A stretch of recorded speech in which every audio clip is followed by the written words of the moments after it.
All right, good afternoon. Welcome to this session.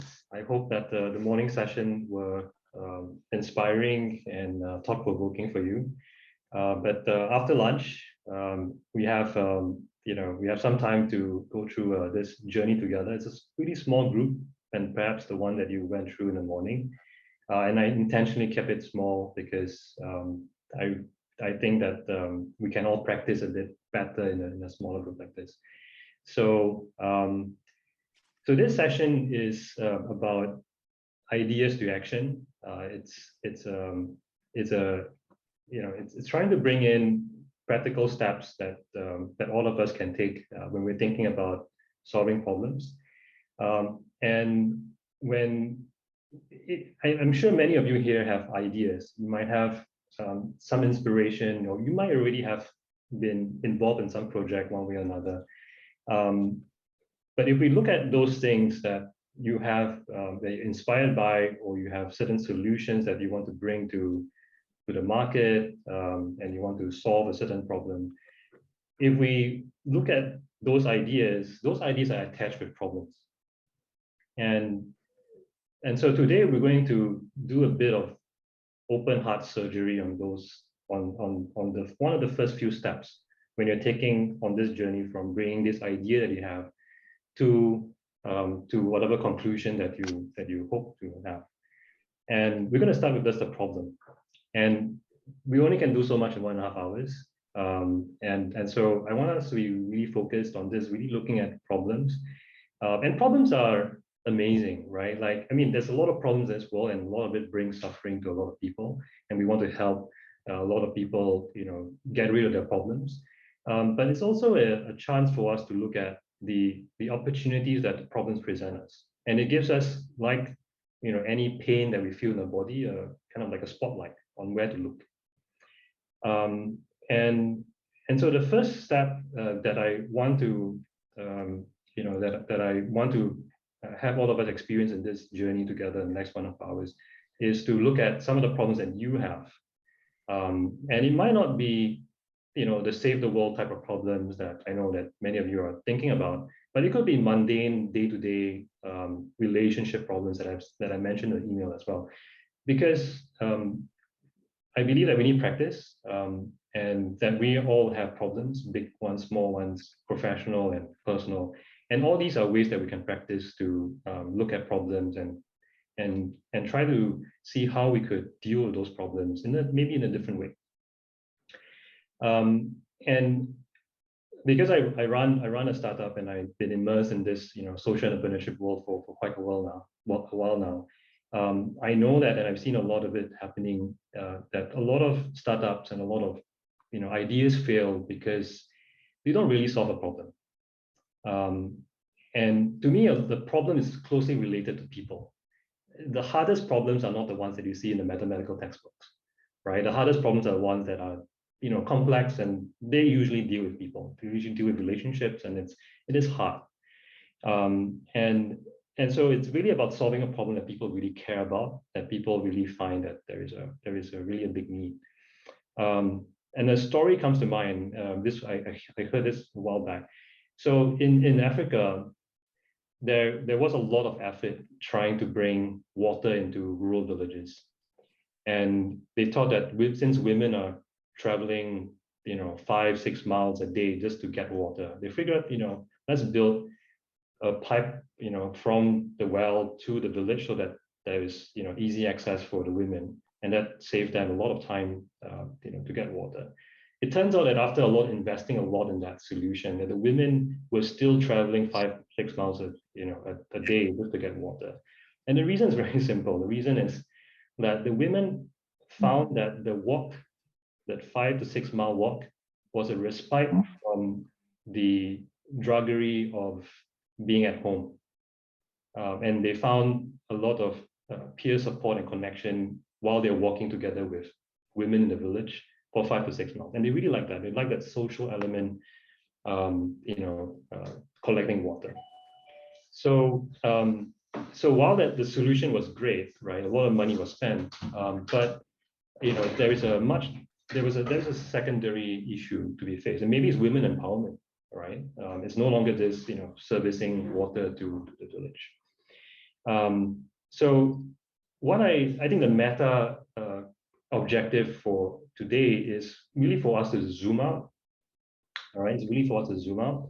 And just like any good farmer would know that when you're trying to grow apples, you don't really focus on the fruit, you focus on the ground, you focus on the field, right? You focus on what you're putting in the ground, because you know that if you put the right stuff on the ground, the tree will grow and the fruits will come. All right. So it's the ability to kind of zoom out away from the fruit, from what you want to do and what you want to achieve, to this larger picture. Okay, so that's enough of me talking for a while. As I said, this is going to be highly, it's really for us all to practice. So let's do a check-in, and I love check-ins. It's a way for us to get to know each other, even though it's a very short session. So I'm going to ask you to now go to the Miro board. There's a link that I sent to you in the last email. I'll post it again in the chat. If you can find the link again. All right, thank you, Andrea.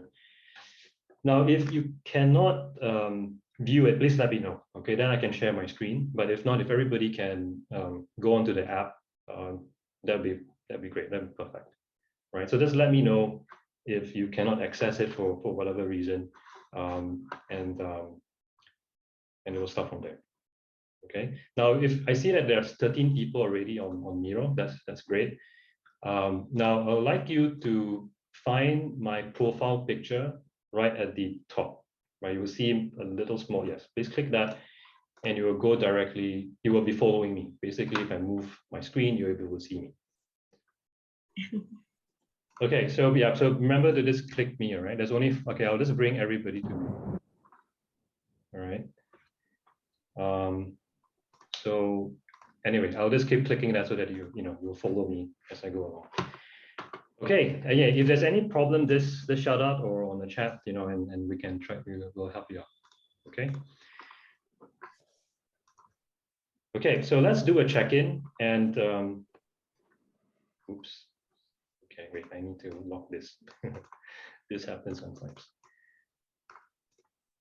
Okay, so we'll do a check-in, and I'm going to bring everyone to me. If you can follow me, please follow me. If not, that's fine as well. I'll just bring you to my view. Okay, so this is Smiley, and there are these emoticons. I'd like us to just to check in with everyone how you're feeling today. And can you key in just the alphabet and the number? So basically find a emoticon that resonates most with you. And I'd like you to type that into the Zoom chat. All right, fantastic.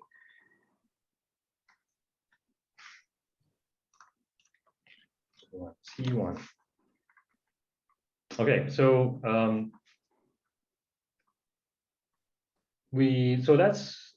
let me see, I'm just going to do a time check.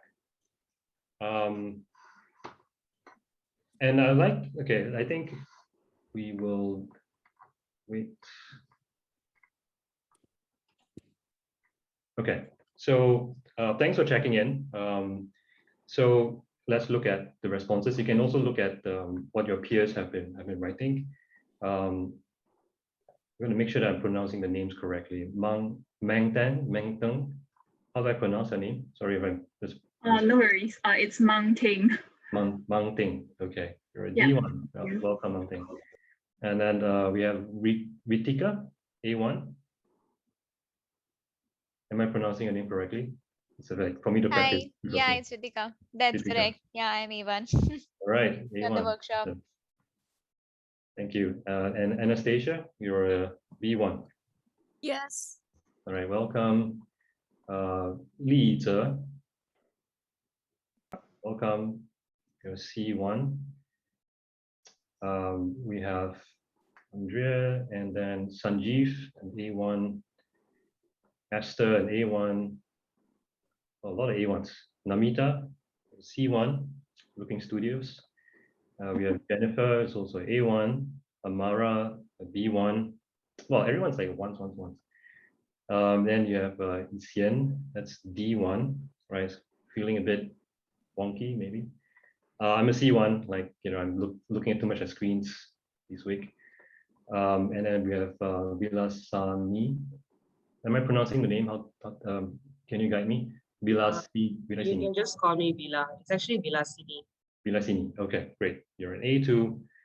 Oh, looks like something's not really right. But hope again you stay on for the session. And then we have Esther. Okay, so she's talking about the iPad. And Uvi, that's B1. Okay, great. I hope that everyone is able to check in, and thanks for checking me with all of us together. I wanted to ask you about what you care most about, but I think I really want to get into the meat of the session. There were some tech issues, but that's fine. We'll definitely get to know a bit more about you as we go along, because there will be some practice. All right, so let's go to the objectives. I just want to remind everybody what we're doing here today. So I'll bring, all right, so sec. Make sure that I lock this. Funny that I really locked it. Okay. All right. So our objective is to reflect on a change-making idea. It might be something that you're thinking about. Big problems in the world that you really want to solve. But it could be also any suitable problem that you want to bring to this class or to this group, big or small. Okay. And we want to try to reframe it. We want to try to take a torchlight and shine it and get different perspectives. And at the end of the day, what I hope that you will get is the new perspective, and also a series of questions on how you can then proceed in next steps. All right, so hence feel a sense of clarity with potential next steps. So the agenda for today. So very simple. It's we just did some check-ins, some introductions. Well, we didn't get to do introduction, which maybe we'll do a little bit later. Oops, right. I need to lock this in. And then we'll do a couple of exercises, and then I'll share some of my experience running a social enterprise, and in particular some of the problems that I've come across. And I'll use that as an example of how I can use some of the tools that I've been mentioning to you guys in reframing that. Okay, and then we'll do a debrief and we'll do a closing. Now, the material that I will be sharing with you, the tools that we're sharing with you, the frameworks that we're sharing with you, these are not new. Okay, these are not new. You can find them in many books in the library. You can Google them up. They're all there. What we'll really focus in this session is really practice, and a way for us to connect with one another and hear each other out about what our ideas are and what our problems are. And so I'd like all of us to be, to have an open mind, when we hear each other's opinions and contributions, and just to share openly, and be respectful for the contributions for each other. Okay, so if we're all cool with that, then I'd like to just do a quick introduction about myself. You might have seen my LinkedIn profile, but it just captures a little bit about that. And we're going to use that also as a way to practice using the Miro board, because it's something that something that we'll be using in the exercises, that you'll be using in the exercises. So, one second. Okay. So you should look at a very weird board. It's basically all about me. And I'd like you to use a particular tool at the side of Miro, which is you should see a pen, right? You should see a button that's called pen. Okay, I'd like you to click that, and I would like you to find a tool, basically a color and also a thickness of that pen in which you can draw circles, all right, which you can draw things. And I'd like you to circle something in my board, right? It's about me that you like to learn more about, all right? So that I can just give you a quick back, I can see who is I can see, which is the most popular thing that people want to learn about me, and then I can talk a bit about that. Okay, so yeah, just very quickly, just 30 seconds, take the pen, circle it, and the most circled part, I would talk a little bit about it because it's, I just want you to really practice on, I just want you to practice really just using the drawing, because you will be using it later. Don't worry if there's some technical issues. If you can't, like, you just it's all over the place, that's fine. All right. Okay, so all right. Someone might want me to talk about my cute sisters. All right, so I think the most scribbled one is this really awesome place in India called Hampi. So there's this is the picture. Let me draw that for you. Let me just, yeah. So this one, right? So this is Hampi. It's a picture I took there. I went there in 2008, and in fact, that's this 2009. Sorry, 2009. And in fact, the trip I made to India was one of the key defining moments for me to actually start the social enterprise that I have right now. Such an amazing experience in working with Indian youth. I was volunteering for what do you call this, training NGO. They were training really poor teens and young adults to work in the outsourcing industry, the IT outsourcing industry, which is huge in India. And I had an amazing experience, learning about the model, learning about how the program works, and of course, interacting with the amazing young people in India. So that really sparked, huge, exploration on my part when I came back to Singapore. And let me just stop there. And if you want to hear more about that, maybe I can spend a bit at the end of the session for like 10-15 minutes, and we can talk a bit more about that. If you're interested, of course. All right. So this is by the way, this is a board that I use with my team. Like when we do brainstorming and all that, and we do a check-in, I'll ask them to share. Like we have this board where we have some of the personal stuff there, and we like to go over some of these things so that we can get to know each other well as well. All right. So you know a lot about me already, actually, just looking at this board. But I won't bore you by this, going through all them in detail. So on that note, I'd like to share a bit more about the company that I started before we jump into the first exercise. So the company that I started, this was in 2011, 2012, and again, this was connected to my trip in India, where I was really inspired and thought very deeply about solutions and the problems of youth unemployment that's facing in disadvantaged youth and disconnected youth. And so for the last 8 years since then, we have been working very closely with again, a very disconnected group of youth, mainly women, and we've experimented a lot of models and training, tricycle drivers, people working in informal sectors to find employment. And just like my India experience, we work a lot with the outsourcing industry in the Philippines. But what we have found is that the transformation of the young people into employment isn't just simply just giving them the skills. There's definitely a need for any training provider to figure out how do you really touch the heart, how do you connect with them, how do you provide a way for them to reflect and to build confidence so that they can embark on their own careers. So it's been an amazing journey. I have a team of over 20 people, mainly in the Philippines, doing the work.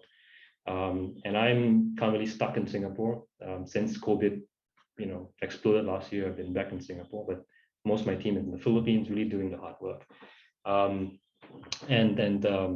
really, we're working very hard to, bring this model and expanding this model in a slightly different fashion than what we had before, because things, of course, have to be done online. So that's in a nutshell about Bagosphere. But again, if you want to learn more about that, maybe we can spend a bit of time after this session, or you can email me since you have all my email already.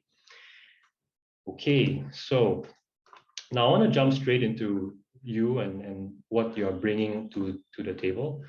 And the first thing that I'd like us to do, oops, okay, is I'd like you to describe the problem that you want to solve. And as I mentioned in the email, it might be any problem, big or small, doesn't really matter. We're just using this to practice. But as I mentioned, don't try to pick a problem that is too basic. We might want to find a problem that really has a people dimension to it, because those are really sticky and maybe challenging. And if you don't have a problem in mind yet, here's a quick guide, right? Like if you have no problem in your life, that's fantastic, but probably you might want to look at some of these categories here and see whether there's something here that you want to use for the purpose of this exercise. All right. So so my instructions are, is to take about 10 minutes, all right, to draw your problem. And again, this is not a artistic competition, right? We're not judging your drawing skills. But I'd like you to draw so that we can look at it from different perspectives and just using words. But when you draw, I'd like you to look at 6 categories or 6 different parts of this problem, right? The what, the who, the where, the when, the how, and the why. All right, as much as possible, right? Of course, you cannot capture all of that. That's perfect. It's fine.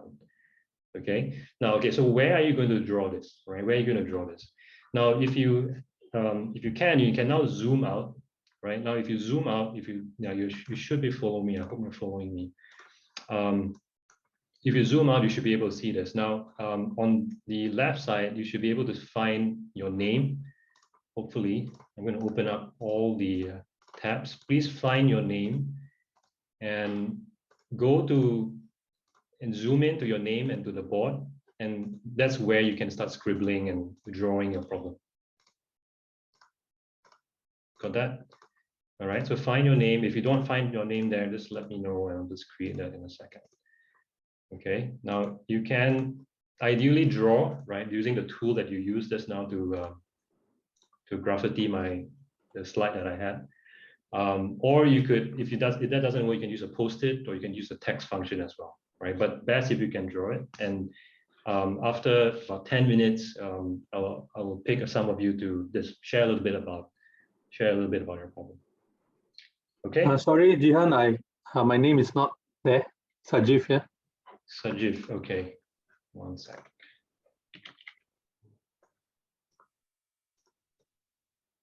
Anybody else? Name is not there.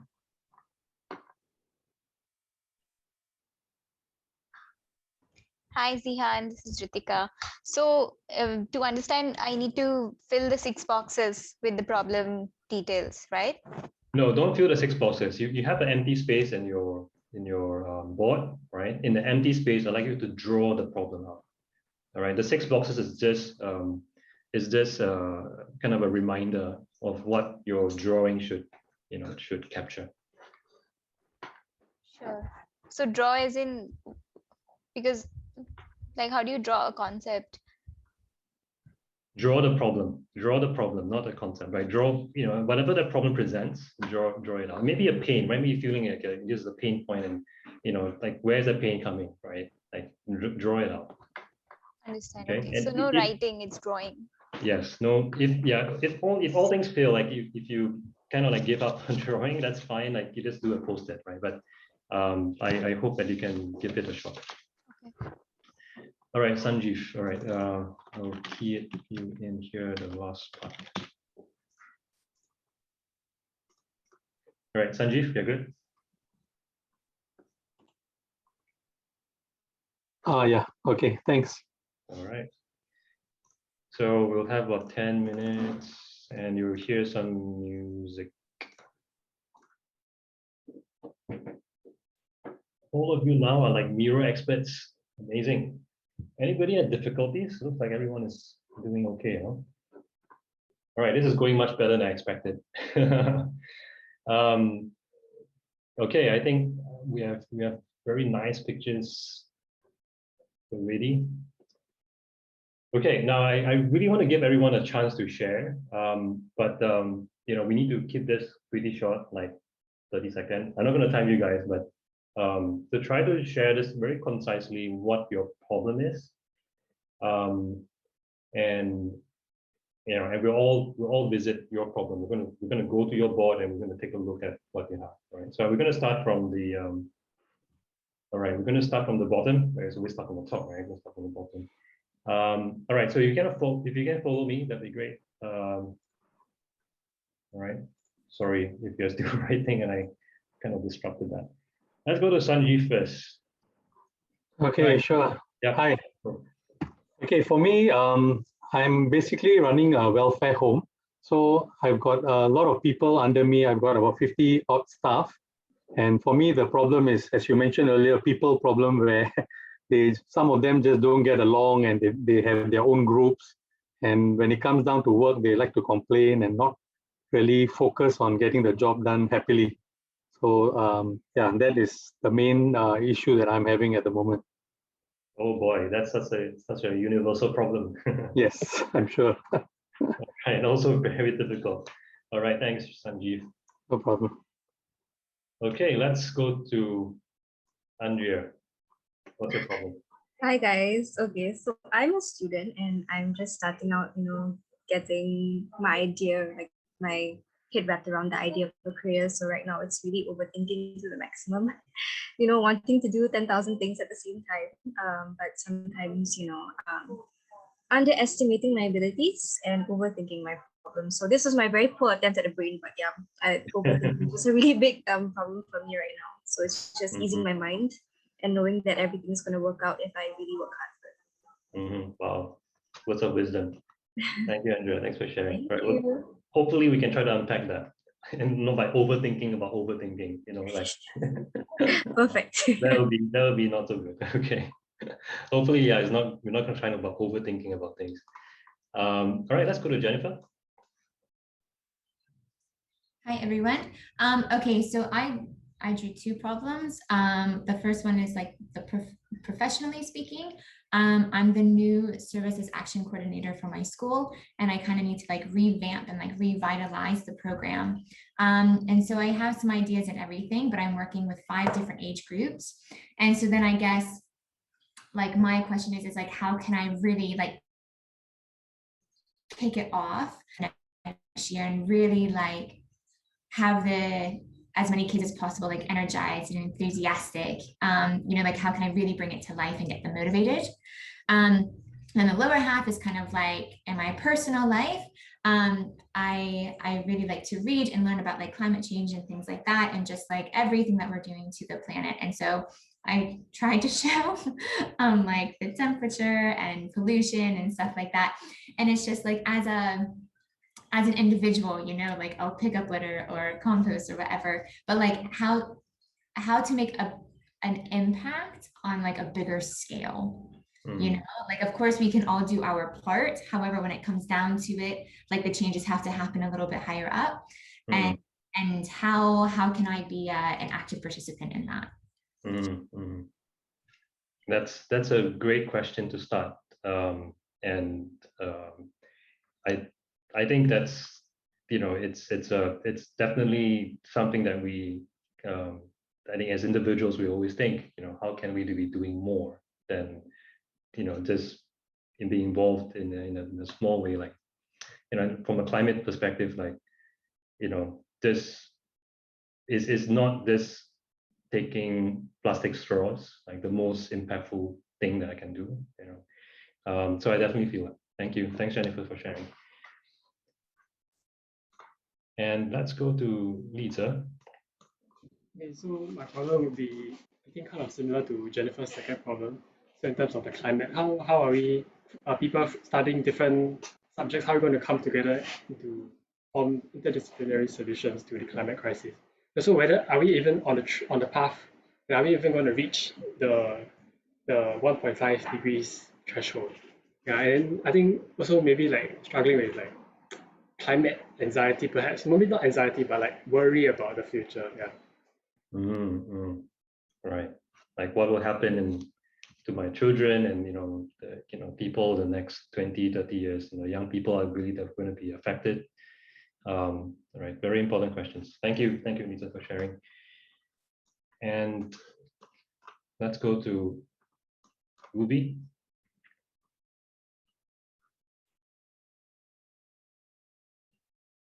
Ruby, you're on mute, sorry. Oops. Hi, can you hear me now? Loud and clear. Okay. Hi, Zhihan. So, you said think about a personal problem. So that's what I thought about. In general, I'm an extrovert, right? And I love meeting people. I love interacting with a lot of people. I have strong views, which I'll be happy to share when, as and when. I don't hold back my words, but I do see that, and I don't know if it's because I'm a woman, but when a woman was to say something like this, it's always seen as more aggressive.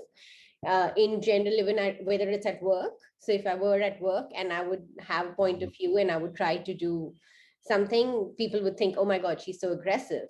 But if a man were to do that, it would be seen as, oh, he's so career focused. Confident. He's so confident, he's so career focused, and so that's a huge difference. And in general, in personal life too, my husband's an introvert, I'm an extrovert. So if we have a discussion going on, if my husband were to share his point of view, I'm not talking between the two of us, I'm saying in a group of friends, if he were to share his point of view, they'd be like, oh yeah, that's probably thought of and stuff, and oh, Urvi's aggressive, just because I have a lot more to say because I'm more word in that sense. So that's probably a problem that we face. That's so interesting. Yeah, I lead a team of, as I mentioned earlier, about 20 plus, and we have about 90% of my team are women. And I always urge them to be more aggressive. I think that's how you put that. Yeah, definitely, I see that as a problem. In this gender debate and question. Thank you for sharing, Ruby. All right, Jisoo. Hi, I'm a student and I'm doing a research on digital literacy of senior citizens. So because of COVID-19, I think connection to the digital world is really important nowadays. So through these, I'm trying to understand other generation. Yes, Okay, great, thank you. And is this a mobile device, right? So you're trying to connect the digital world with the silver generation, right? Yes. Oh, that's such a big problem. Thank you. Thank you. And next up is Rowena. Yeah, hi. So I'm doing a research on Hokkien culture. So this is actually how old people actually host a lot of valuable stories and like a lot of culture that they know that are not passed down to the next generation, which are called the Generation Z, who are known as like stereotyped actually as very self-absorbed and self-centered. So I was thinking that this problem, if it's not passed on to the next generation generation would be like all the cultures and stories will be just gone and like forever, and no one knows what is in our history, where we come from, and our roots. Yeah, so this is the problem. Okay, great. Thank you. Thanks for sharing. Thank you. I'm supposed to speak Hokkien, but I can't. That's a problem. I go to who's next?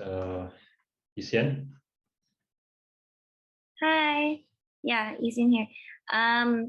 Yeah, I'm a research assistant at the Institute of Policy Studies, and we've been talking a lot about gender equality. So it's been something that I've become quite interested in, and more specifically, like gender norms in society. And it's kind of a personal issue for me as well, because I've been trying to manage thinking about like what my career is going to be, but sometimes you face a lot of expectations from people about like your role as in the future taking care of children, etc. So I think that's why my thought bubbles down there are like when a lot of women don't really want to give up their careers, and a lot of men also don't want to be only focused on their careers and have expectations of being the breadwinner. So I always wonder like how we can bring people into the conversation and sort of address this. Yeah. Great, thank you. Thank you for taking up this challenge, this problem. Let's go to Vilasini. Hi. So for me, my problem is I'm also a student. So the only problem that I have now is financially to sustain myself throughout my degree life and to maintain my grades, A plus, and the workload that I have, I'm kind of like procrastinating most of the time.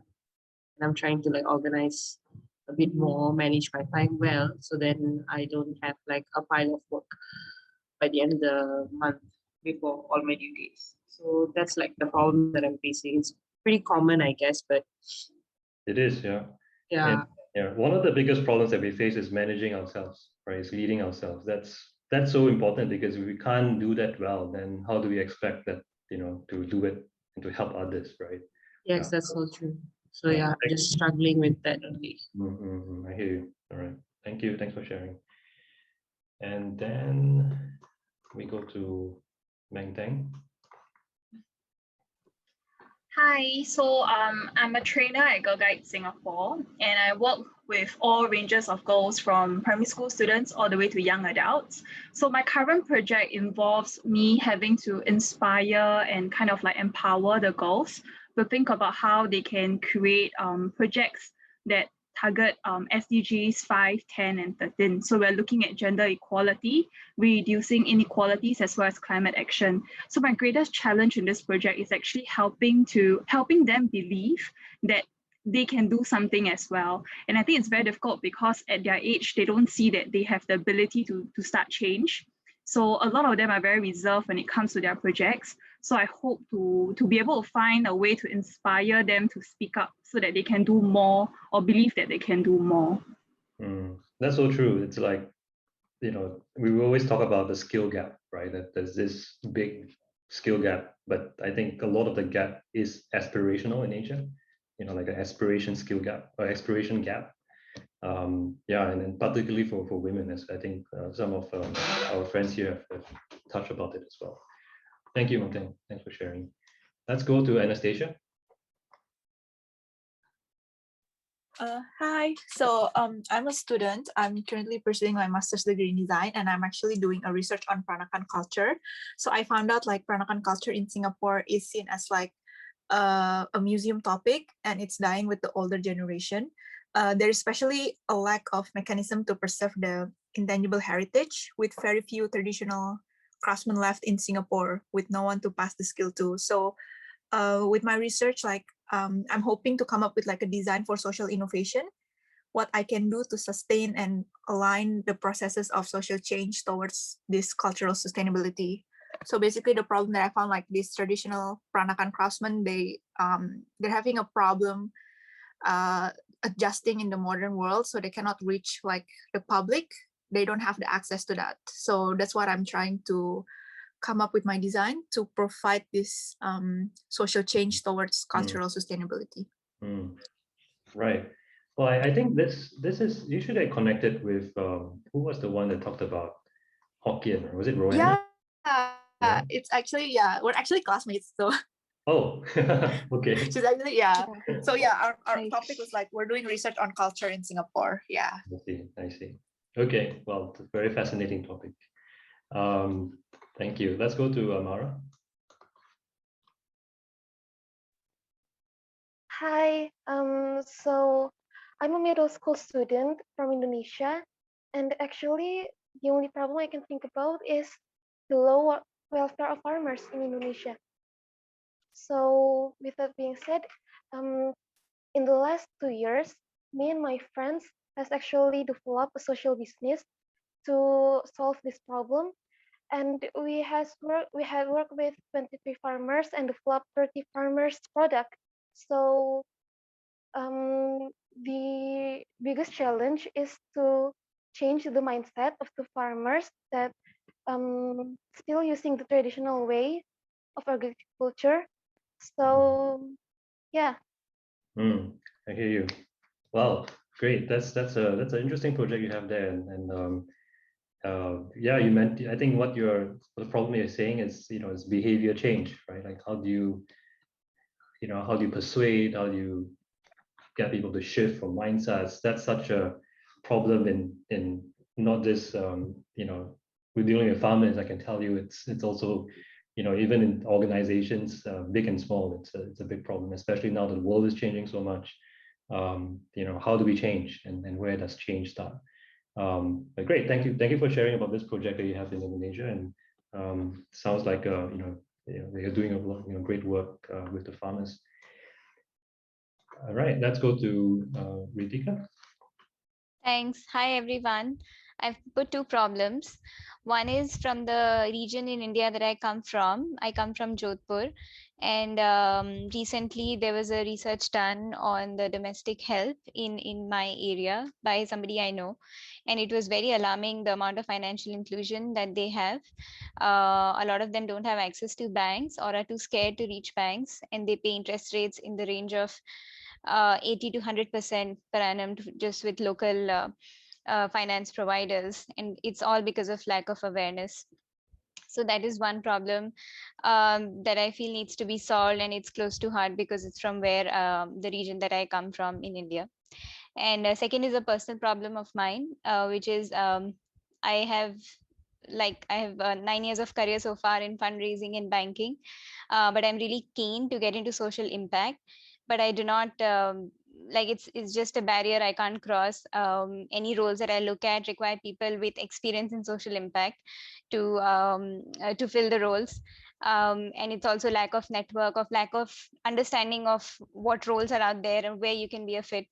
So it's a problem that I've dealt with for a year now, and it's a personal, it's my personal problem. All right, thank you. Thanks for sharing. It's I think a lot of us, maybe even in the room, and definitely outside this room, has a similar problem as you as well.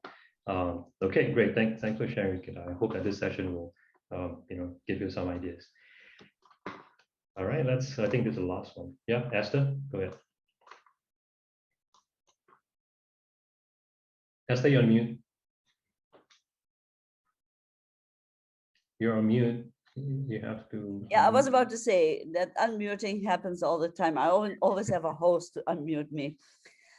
Thanks. I'm most likely the oldest among you. I'm an arts-based researcher. I run my own arts-based consultancy and education. What I see is one of the biggest problems now is the multiplicity of voices and the lack of actual sensational experiences. So we are bombarded through the internet, through a multiplicity of voices. How, without the actual sensation of experience, how would younger people then move on when you don't have it? And if this is going to go on for some time, how can we live in and live through the experience of others, which I believe you're all focused on change making. I can tap on a wealth of experiences, and yet at the moment I feel being homebound makes me lose that connection. And yet I hear each day the multiplicity of input and people, well, pretending to be right rather than asking the right questions. So I believe that is a big issue for me in finding ways forward, asking the right questions rather than giving all the directions. That really resonated with me, Esther. I think there's so much input and not a lot of connection, right, between building relationships and connection where there's no right answer, right? That's interesting. Thank you, Esther, for sharing perspective. Okay, great. Now thank you very much. You are all like Miro experts, and thanks for sharing all the things that you have been working on and thinking about, and the challenges, and the maybe these are very personal things that are really stressing you out. And so I really hope that in the next 30 minutes, as we go to the end, you'll be able to shed some insight. Now, if you're still following me, I hope I'll share you some tools in which we can use to reframe the problem that you have. Now, I think this is a very popular, I hope you're following me. Bring everyone to me. Okay. So this is a perfect example, right? When someone thinks about reframing problems, is that, if you're waiting in a lift lobby and, you're waiting and waiting and waiting for the lift, and if you live in an apartment that is many, many stories high, you probably have to wait maybe a longer time. And so the problem that usually is framed when it comes to, when you're waiting, is that the lift needs to be faster, right? Like, of course, right? Like, we need to install much more powerful generator or powerful, machine, so that the lift can go up much faster or go down much faster. And so, often at times we think that, okay, that's really it, right? But if we were to take a step out from the picture of the lift is too slow or the lift is not fast enough, we can say that, hey, if we reframe it and say, right, the wait is actually annoying, right? The wait is too much, right? It takes too long for the lift to arrive. It's not that the elevator is too slow. It's that it is actually the waiting time that that is really bothering us. And so if we reframe that problem as waiting or the waiting time, then the solution might be different than installing a new lift or installing a new motor to make the lift go faster, right? It's to put up mirrors, it's to play music, and it's those things that we also see in our lives, right? So sometimes you think, it's actually helping us to make, if you go to the lift and the lift, you see yourself in the mirror and the lift, and then, you look at your face and look at your hair, and then before you know it, oh, I reached my level, right? So it does make the wait feel shorter. And so this, in a nutshell, why reframing is important is because, we tend to sometimes zoom in too quickly on solutions. And one of the things that I see all the time is that we often, and I fall into the same trap all the time as entrepreneur, is that we fall in love with the solution, right? We fall in love with our ideas, we fall in love with, this world-changing idea and solution that I think will change everything. And often it's not, right? Often it's too grandiose. Or even not, right? And it's really down to really understanding the problem and trying to figure out, am I really seeing this problem correctly? And if we're able to do that, if we're able to reframe it, then we avoid solving the wrong problems, because there's so many problems in the world, right? I think some of you mentioned, I feel overwhelmed. Like, there's so many things that I am interested in, I'm passionate in, and I feel I can make an impact, right? But which ones are the ones that I really want to spend my time on? And so if we can avoid solving the wrong problems, then we can focus our energies on the problems that we feel most interested in, and also in problems that really move the needle. And also, as you see from the elevator example, we might be able to find more innovative solutions, and especially dealing with problems. I switch off my video. Sure. So sorry, I was distracted. Yeah, so if we can find and reframe, we might be able to find solutions that that are simpler and maybe more innovative, cheaper, as in the case of the elevator, but also deal with the complexity of the problems that some of you here are facing, like behavior change, like mindsets, like changing perspectives around women in the workplace, right? All these are very complicated, complex, not complicated, even complex issues that takes time to really understand, and therefore reframing really comes in as a good tool to use. Okay, so I'm going to give you a personal story of this, right? Because I want to bring this to a very on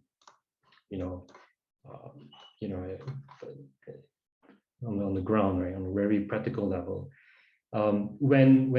When me and two other co-founders started the company Bagosphere, we were faced with somewhat of a existential question or problem, and that is that one of our co-founders had a scholarship bond with the Singapore government, and he was so passionate, like he wanted to stay with the company. And of course, we felt that as a small company, as a startup, we really needed all hands on board, right? We couldn't have one of our co-founders just leave us to work for the government. And so the problem was, right, how are we going to convince the Singapore government to delay or postpone the bond of my co-founder? And this really stressed out to no end. It was we had a pilot, we had done a pilot, there were good results. We were about to raise seed funding, and now one of our co-founders had to leave. So obviously this was really stressful. And so we, so in our mind, the framing was we had to convince the government, right? We had to convince, one of these government-linked companies to postpone the bond. And so we did all kinds of things. We went to talk to the CEO. We went to, we went to talk to influencers. We thought that people could influence the decision, and all that sort of thing, right? And we spent a lot of time worrying about it and trying to solve that. Until I can still remember this. Until I went to visit this this guy who unfortunately has passed away already. His name is Lai Hock, and he's one of the most amazing, warm-hearted persons I ever met. And he was kind of like a a friend referred me to speak with him. And so I went to his office and I sat down together with my co-founder and said, "Hey, this is our problem." And immediately he didn't tell us anything. He just said, "He just tell you a story." And the story he told me was, one day he was walking down a sidewalk, and he noticed that from the sidewalk there was a plant that was growing up from the sidewalk. And this plant was meeting a wall, and this plant naturally just made a very nice curve and grew up from the sidewalk. And through that analogy, what he was trying to say was that why fight this battle when you cannot win? Why are you being so fixated on the idea that you have to convince the government to postpone the scholarship, or to postpone the bond, for him to serve the bond? And that was really an aha moment for us, and because it was really not about, it wasn't just about convincing the government. There was obviously a lot of other ways that we could think around the problem, such that the company could still survive and our investors would still feel okay about it. And so very quickly after that, we just decided, okay, you have to serve your bond, go ahead and serve it. Once you finish your bond, then come back. All right. Now, it was so simple. I mean, this explaining it was like, of course, right? Like, why were you so, stressed out about it? But, we were really stressed about it. Like, we thought that this was really the life and death of the company. So, so there is a couple of ways that you can use to review your problem. And this is what I'll ask you to do when you revisit the problem that you just described earlier. And so this is kind of like a checklist of sorts that you can use to look at the problem. And as I said, do some surgery to it, right? Try to pry it open and see the inner workings of it. And one of the first things, let's use a pen here to make sure that you can see, right? So this is number one, right? So one of the first thing is, the type of problem that you might have is a problem that is very ill-defined. And you just feel that there's a lot of, there's a certain pain point, but it's very ill-defined. And that is a lot of problems that we're seeing now in society. Like the issue of vaccines and how do we convince people to take vaccines. Those, might be a problem for developing countries where there's maybe little trust in government, etc. Or it could be very simply just employees in an organization. I think someone mentioned just now about change, right? Like if employees are resisting change in an organization, how are they going to upskill? How are they going to take on new roles in the company where the business model demands it, right? So this is what we call a problem of type of problem where we don't know how to reach. Another type of problem is an ill-defined mess, right? And it is, and I think some of you have mentioned this earlier as well around, like you just don't know how to start, right? Like there is, that you're facing a certain problem. I think one of you mentioned about saving money, or to find work or to find some sort of way to earn more money while I'm in school, right? There's no clear, you know that you're facing a problem, you don't know, for example, how you're going to pay for tuition fees, etc. It's an ill-defined mess. Okay. There are also other solutions, right here, this one, that is also baked into the problem framing, right? And these are solutions, these are problems that are kind of like masquerading, or they're kind of like framed as a solution already, right? And it's not very helpful because you're of course putting in a lot of assumptions into the problem. Okay, and we see this all the time, right? And we like to, when we see a very complex problem, it's very quick to just jump in with Instagram, with what they call this, a Twitter-like type of response to it, right? We see a lot in social media, right? Or here's the solution, right? And as if as if 244 characters is going to solve a lot of these problems. Yeah, it isn't, right? And so and this, in the case of my the example I just mentioned about my co-founder, it's also the same thing, right? We immediately jump into the conclusion that the solution is to convince the government to postpone the bond, all right?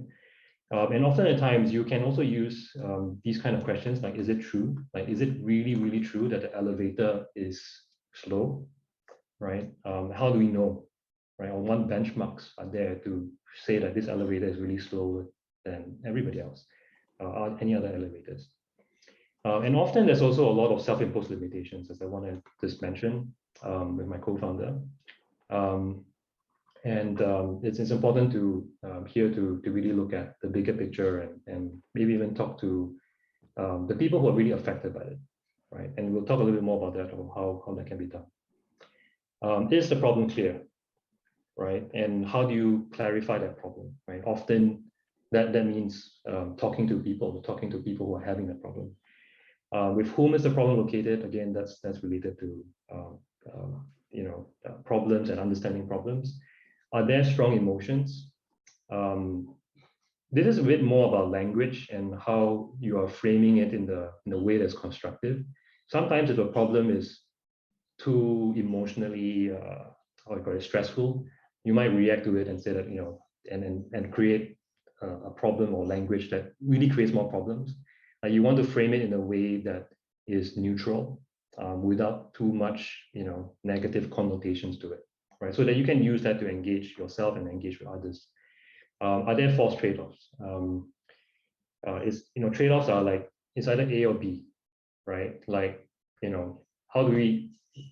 So a lot of, I think this stems from problems that might seem that there are only usually two or maybe three solutions, but usually there's a lot more that are actually out there, and we tend to just narrow down on this very simple ideas or simple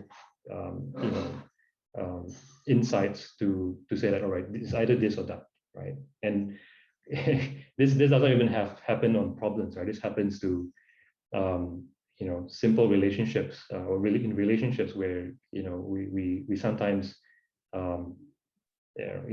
create these false trade-offs for us, when making decisions, especially. Okay, so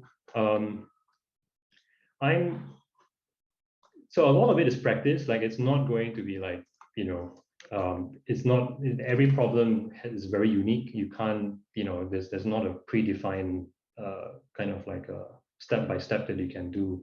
But what can really help is our frameworks. And the reason why I like frameworks is that it provides some structure, right? Some, but not all. And so I'm going to give you an example, right? So this is a framework that I use to look at some problems that I have, pretty much in the organization that I work with, and also personally. First is perhaps to look inward.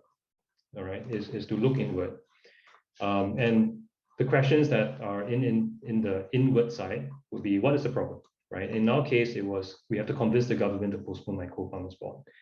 You listen to the symptoms. So we were very stressed because co-founder is leaving us early, and there's a lot of assumptions and biases around it, right? Like, for example, as I mentioned, postponing the bond is the only way to solve this problem, right? But what really is the problem, right? And so if I really look at the problem and I look at, right, who really experiences the problem, it is my co-founder, his name's Ivan, but it's also the other co-founders and our investors, right? Like, because, our investors are going to invest in the company. And so if one of the co-founders leave, obviously they have a problem, right? So they are also the ones experiencing the problem as well. So if we look at the outward side, and you ask yourselves, okay, so who else has this problem as well? Well, actually, there's not many scholarship holders in Singapore that would actually want to postpone their bond. And even if they will postpone their bond, they will actually pay the bond off, right? They usually have maybe the means to do that. And perhaps, what's really being left out from the conversation is, what does it really mean to the co-founders? What does it really mean to the company?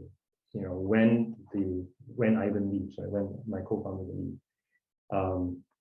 Maybe let's have a discussion there, right? Maybe let's talk to the investors. So it's a way to, when you look at the problem, to figure out what to paint or to shine different light at different areas of the problem. And this is one of the ways to do it, right? To look inward and look outward.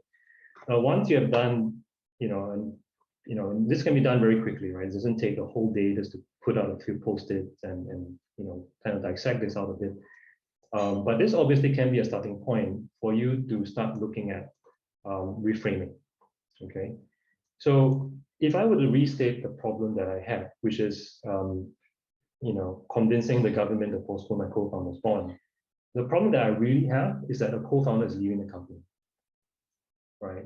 And that means a lot of things, right? The problem leads to a lot of other problems, like, all right, who is going to be doing business development? Because Ivan was doing business development.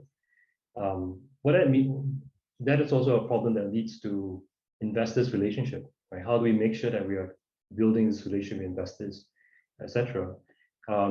Yeah, so so if that has been reframed, then the action to the problem, right, potential solutions to the problem, then becomes simpler to tackle, because then now you can see that you can actually be breaking down the problem into smaller parts. And one of the parts of that problem is the communication to investors. And a tool that I find the most useful for me is, when you're generating ideas, is to say, how might we, right? So you're rephrasing your solution or your idea as a question. That is immensely powerful, because you don't want to just zoom in into a solution and say, all right, this is it, right? You must say, how might we, right? How might we communicate to our investors, right? How might we build an early team in a startup, right? How might we address the concerns of our investors, etc. As we, and then you can create an objective here to instill confidence in our startup. All right. So it's worthwhile to go through this exercise. And I think we're running out of time. So I would love for you to be putting in some of these, when you look at the problems that you have, that you've been written and you drew over there, and be able to, and here in the board, and this, by the way, this Miro board will be there, and I wouldn't shut it down, and you can still go and revisit it, or you can just copy and paste to another Miro board and continue working from there. The idea is to, if you're still following me, the idea is to use whatever that you have written in the beginning, and use that and apply this framework, right? And you can use post-its on the left to be creating, as what I did, ideas and comments on these different parts of the problem. Okay, so unfortunately we don't have time to do that. 1.5 hours only takes us to here, I guess. Is basically that it's really practice, right? It's not going to be, it's like a muscle that you've got to keep using. And this is not the only frameworks. There are a lot of frameworks out there about the dissecting problems. But I think I definitely have found it useful to, to look at problems as problems that can definitely be flexible. Like problems are not so fixed as we see them to. Every time when we face a problem, we always it feels like this problem is too much. This problem is, is so fixated, and sometimes we're just so fixated with that we don't really see the bigger picture.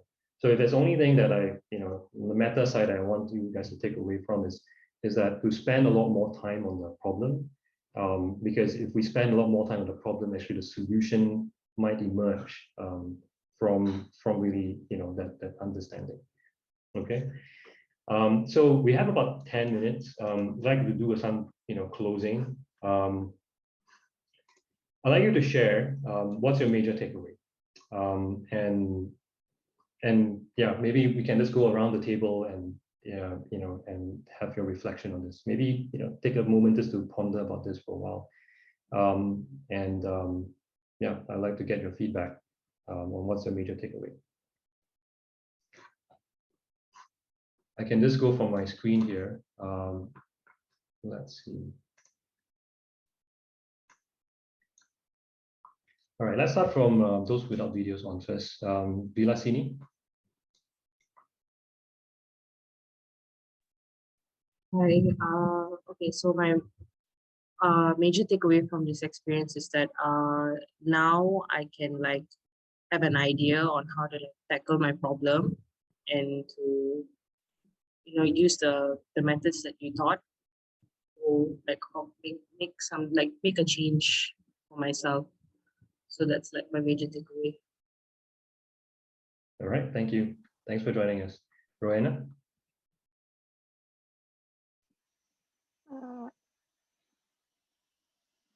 Yeah, so my major takeaway was actually from the framework that's like inward and outward, because I realized that most of the time as a designer, we always want to solve and have a solution straight. But for this, it's like step by step to get us there. Got it. Thank you. Thank you. And Lisa? I think my takeaway would be the problem framing canvas itself. Like, I think it will help to break down the problems that I would face. Yeah, I think that's one of the major takeaways that I have. Got it. Thank you. Jisoo?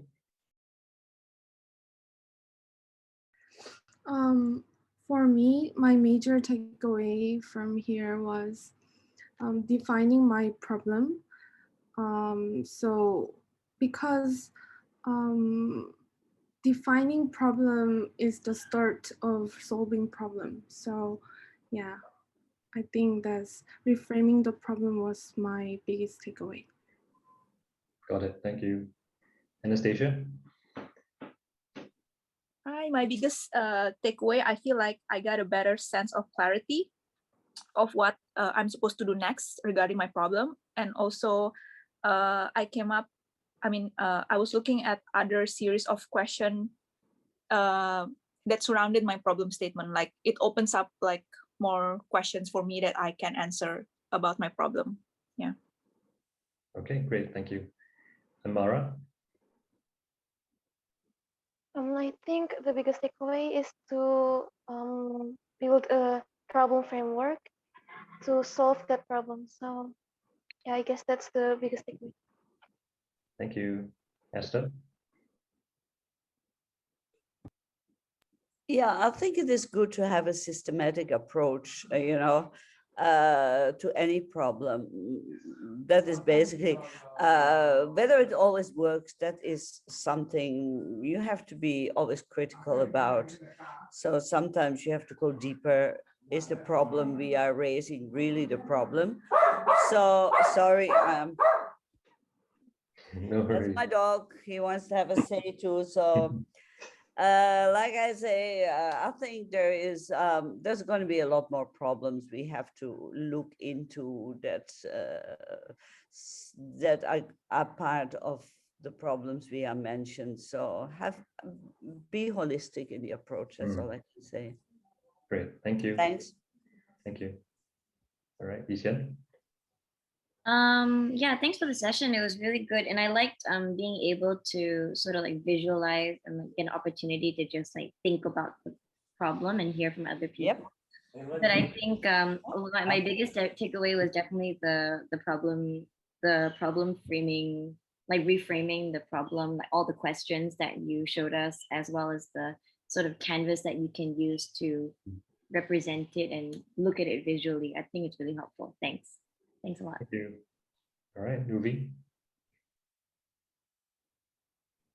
Hi, I think like everybody is saying that having a framework to really look at the problem and get in deeper into it is what's very effective, and that's probably going to be my main key takeaway as well. Thank you. All right, Ritika.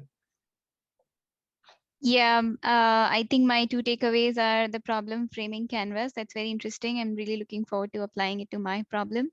And secondly, just it was heartwarming to hear everybody talk about their problems and to really hear the and to feel the same way that you feel about things, having it heard from other people, you feel empowered. So thank you. Great, thank you. All right, Andrea.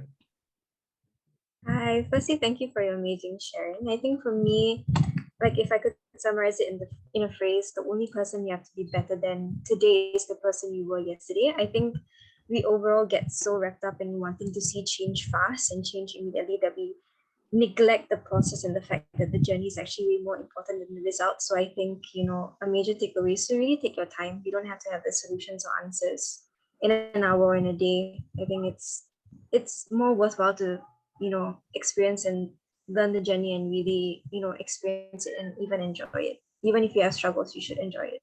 Yeah. Thanks for sharing. Thank you. Sajeev. Okay, for me, I realized that I missed some of the portion because I had a problem to deal with. So the point is that it's time sensitive. So certain issues, it's not unfortunately it's not so straightforward to resolve. But of course, I do like this reviewing the problem with all the questions and the problem framing canvas. I may try to use that for certain aspects of my job where there is I do have some time to actually deal with certain issues, but there are others where it's very time sensitive. So I guess it's a different way of thinking, and I got to take a different approach to it. Thanks a lot for all the sharing. Appreciate it. Thank you. Thanks, Sajeev. And Mang Teng.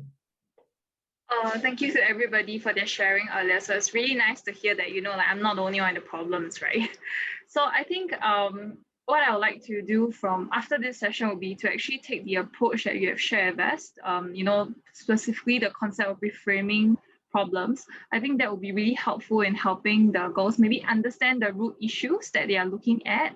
Perhaps we've been looking at it wrong all this while, which is why they find it so difficult to start something. So perhaps by reframing it, that could help to give them a bit more confidence to start something. Yeah, so I'm really looking forward to doing that with the girls. Great, thank you. All right, last and not least, Jennifer. Okay.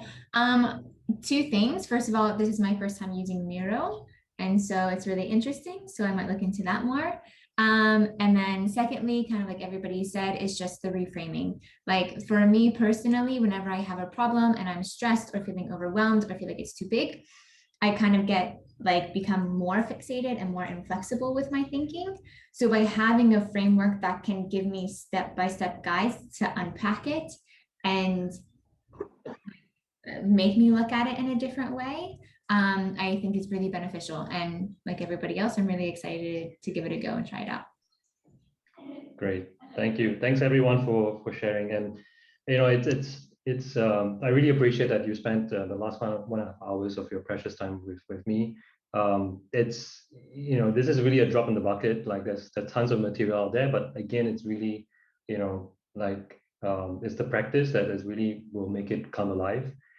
So feel free. I will leave the Miro board on, and you guys can take whatever and I can share some links that might be helpful as when I was doing research on this topic with you as well. If you're interested, I can send some links over.